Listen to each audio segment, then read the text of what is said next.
This show is a word-for-word preaching of the gospel of Matthew, Mark, Luke, and John, with explanations added to help the audience understand.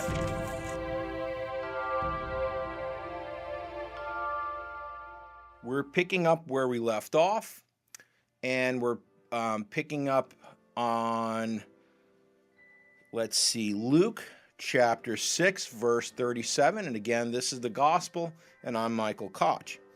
Now, in Luke chapter 6, verse 37, Jesus talks about judging others. And he says, "Do not judge, and you will not be judged.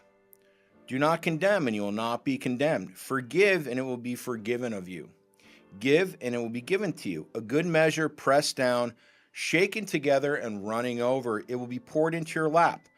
For with the measure you use, it will be measured to you." So the amount that you give to others, God will give to you. And Jesus continued. Jesus also told in this parable, "Can the blind lead the blind? Will they both not fall into a pit?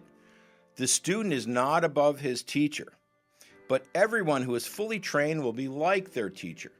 So what Jesus wants us to do is to be fully trained, which is to learn, the Word of God and emulate Jesus, try to be like Jesus in our behaviors and how we live our lives. Then Jesus continued in Luke chapter 6, verse 41. He said, "Why do you look at the speck of sawdust in your brother's eye and pay no attention to the plank in your own eye? How can you say to your brother, 'Brother, let me take that speck out of your eye,' when you yourself fail to see the plank that's in your own eye? You hypocrite, first take the plank that's out of your own eye, and then you'll see clearly to remove the speck from your brother's eye." Don't focus on what's wrong with other people, because we all have a lot that's wrong with ourselves. And Jesus is saying, first, look at yourself and see what's wrong with you and see what needs to be fixed, and fix yourself first. And then maybe, think about fixing other people. But look at yourself first, because we're all flawed individuals. Now, Jesus continues, Luke 6, verse 43. He said, "No good tree bears bad fruit, nor does a bad tree bear good fruit. Each tree is recognized by its own fruit. People do not pick figs from thorn bushes or grapes from briars. A good man brings good things out of the good stored up in his heart, and an evil man brings evil things out of the evil that is stored up in his heart. For the mouth speaks of what the heart is full of."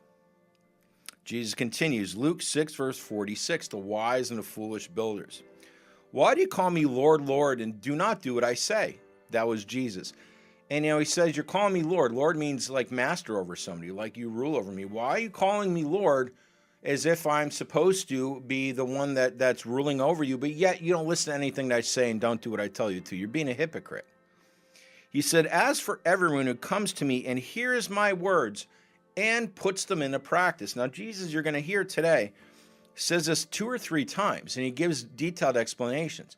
We need to do 2 things. First, we need to learn the Word of God, and that's what I'm reading right now, if you could see. I'm reading the Bible, okay? This is the Word of God. He wants us to learn the Word of God. But once you learn it, God, in the Bible, tells you many things of what he wants you to do and not do, okay? We not need to just learn it. We need to do what it says. We need to do what it says. So Jesus says, for people who hear my word and put it into practice, which is what he wants us to do, I will show you what this type of person is like.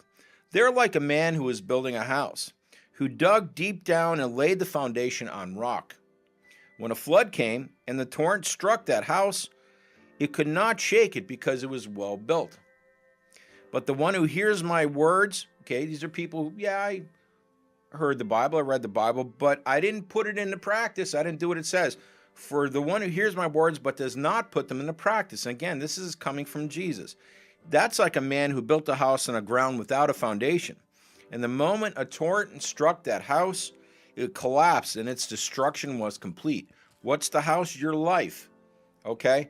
You follow the Word of God in your life, and you learn, you put it into practice, you're connected to the rock. You're laying your life. The foundation is Jesus Christ. You don't have a foundation. So that's the end of chapter 6 in Luke. Now we're moving into chapter 7. The faith of the centurion.